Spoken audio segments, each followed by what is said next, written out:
All right, we're back talking about the importance of, what are we doing? No, we're not. We're going to be talking about poop. We're going to be talking about black tanks and everything that goes with it. This is Alan Warren on the Hour of the Angry RVer, and on our guest line is a man that knows an awful lot about it, Mr. Doug Swarts from Draymaster. How you doing, Doug? Good. How you doing this evening, Alan? We're doing great. So I guess you take a lot of ribbon, a lot of kidding about everything you know about poop and waste management. I do. Somebody had to do it, and I guess it ended up being me. I guess dumping your black tank and dumping your tanks has got to be the worst part of RVing for just about everybody. Well, we did surveys early on when I started the business, and out of 100 people, now thousands of people, the least desirable task associated with RVing, number one is dumping the holding tanks. Number two is washing that big beast, and number three is backing it into an RV site. Well, if you got a good wife, I think she'd do most of those, at least two of those three things for you. No, I'm just kidding. I'm kidding. I'm going to get in trouble when I go home.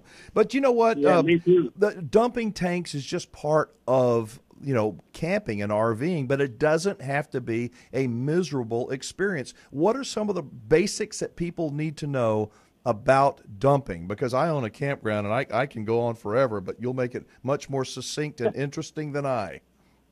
Well, it really started, for me, it started with the first time I dumped holding tanks in an RV. I came away from it with, that's the stupidest thing I've ever seen. and so from there, I started looking at what are the issues, what are the problems, and how do you solve them? So what are some examples of disasters that don't need to happen with black water tanks and gray water tanks? What do people know? So people don't have to feel like they're the only one that this has happened to. Oh, no. If you've RV'd for any length of time and haven't had a disaster, then you're really special, because 99% of us that RV have had a story. Matter of fact, when we did happy hours, when we were full-timing, if the conversation got to a lull, all we did was mention something about dumping holding tanks. You were good for about 2 hours. What are some of the basic do's and don'ts of when you're in a campground with your holding tank? Because I know you've got a really cool deal that you've designed that everybody needs to hear about in our next segment. But what are some of the basic do's and don'ts in a campground in terms of your tanks and what you need to know? Well, I think that it starts with when you pull into a campground and you're getting your hookups done, right? First, typically you'll hook up your electric, then you'll do the freshwater hookup, and then the sewer, usually in that order. And we have what we call the first in, last out rule of dumping the holding tanks, which simply means that when you get your hose out, put it and secure it in the sewer inlet first, take it back to the coach and connect it to the coach. After you dump your holding tanks, you remove it at the coach, walk the hose back out to the sewer inlet. That way all the water that's left in it falls into the sewer inlet, and then you pick the sewer hose out of there to put it away. You don't make a mess that way. Where do the smells come from? What's the primary culprit, if you will? When I walk through our campground, every once in a while it's like, whoa, somebody got a big old woof of nasty going on over there. It's because they're leaving their tanks open, or?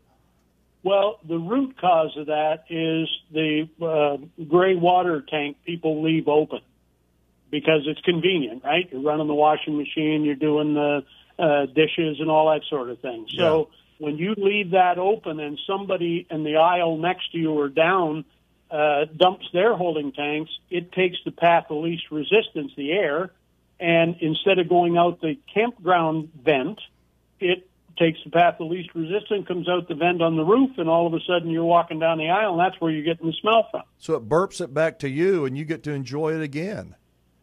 Yeah, and so if everybody in your campground, if you just make it a rule, we do not allow gray tanks open other than to dump your holding tanks or doing the washing, using your washing machine, you wouldn't have those odors in the campground because your main system underground is set up with the proper vents.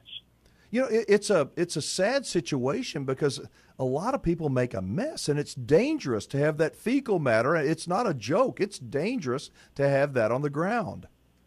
It's not only dangerous, it's unsanitary because and we just had it today, an incident on another video I was watching that these people were complaining about having sewer flies.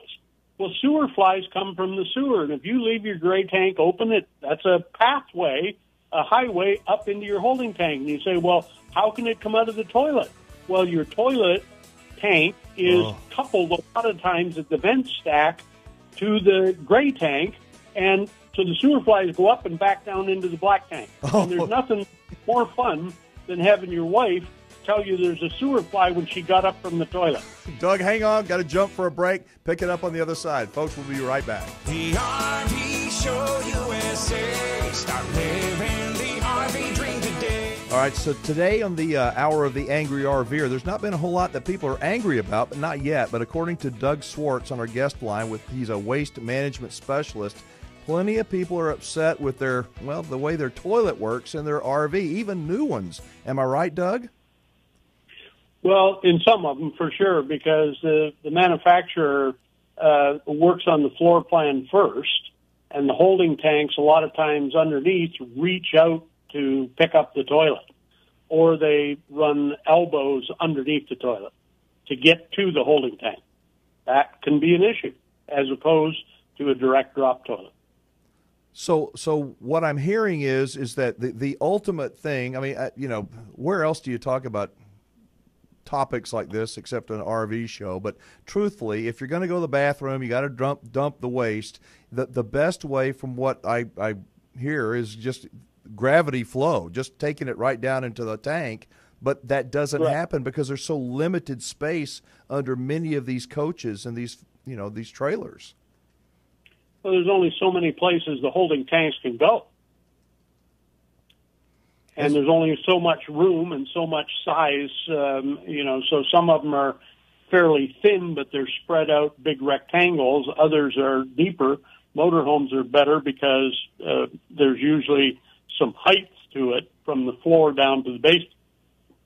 So the effect is, if you get stuck with one of these RVs, because what I've heard is that you go in, people go into these RV shows, they are hypnotized, they fall in love with the glitter, and then they get their RV out on the road, and they finally, get to use it, and they finish doing their business. They go to flush, it doesn't flush all the way.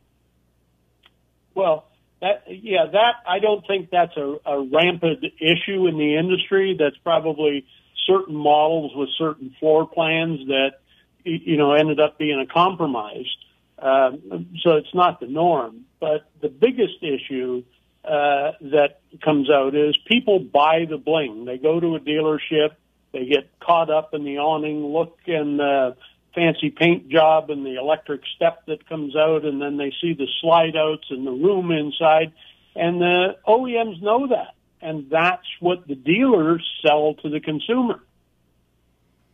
And it's a big issue for the industry, in that when you own the RV, the first time you dump the holding tanks is the first time you ever look at it and go, oh, what have I got myself into?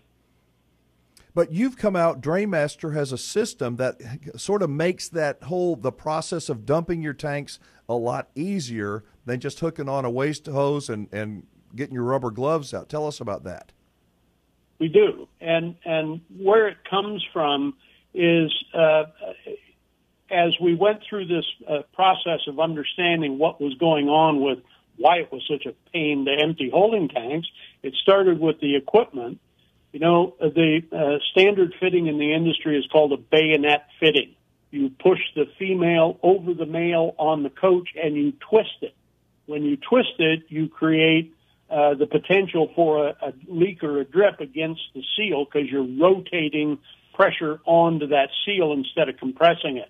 All industry vehicles use what they call a cam lock fitting. So the male goes in, touches on the surface of the seal, and then it's cammed or pushed further onto the fitting. They don't leak, they don't drip. They're used in every commercial vehicle that offloads liquids. Like two little latches, one on each side that just literally it's a cam lock. Right, and they just cam or push the male part into the seal, forming a solid, leak-proof seal. And that's what we've gone to. So that starts it, and then the hoses are a whole different story. Because back in the days when we first started this, they were vinyl with wire wrapped around them, and you put them in a storage tube, like in your back bumper, and then they'd self-destruct in about 100 miles.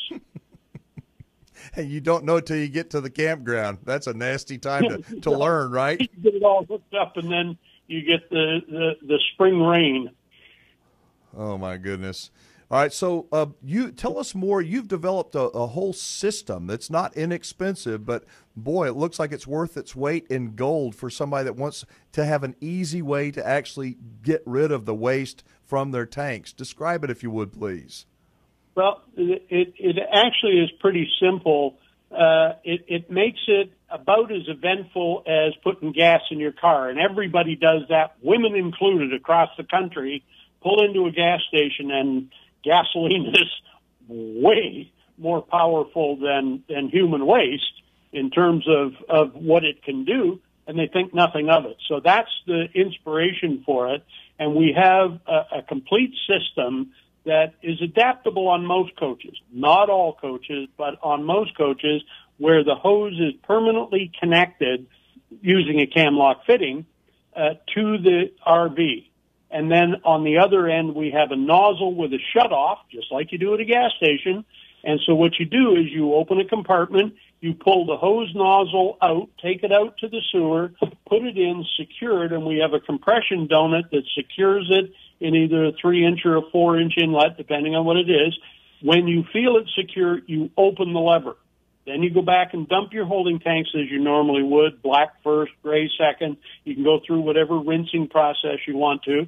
When you're all done, you simply go back out to the sewer inlet, close the lever. That's all you have to remember is close the lever. You would never pick your gas nozzle out of the hole without having the lever off. Same thing. You close the lever, pick it up, and push it back into the coach. We even have a system that'll suck the hose back into the coach for you. We're running up against the clock, but folks, you got to check out this video. It's a short video, but very enlightening. It's at Drain Master. Put it all together, drainmaster.com. You'll see what Doug has come up with. It's a very, very cool deal. In about a minute or so, what do you hope the biggest takeaway is for our listeners, Doug? Well, I think the first thing they need to do is when they go to an RV dealer to go look at the systems, not the bling. I mean, how many people go into an RV dealer and walk around and look at how you dump your holding tanks? It's a critical part of the RV lifestyle, and changing that is the first step that you can get into. Lippert Components has got our waste management system, and they've worked very hard to get this into the OEM sector.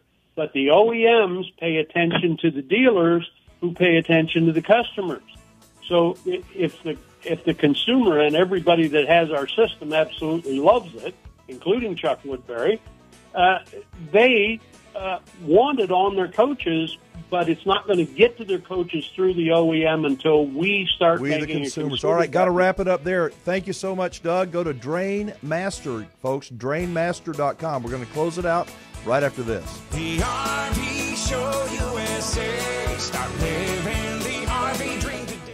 Hey everyone, I'm Miss Katie Warren, aka the graphics girl on the RV Show USA.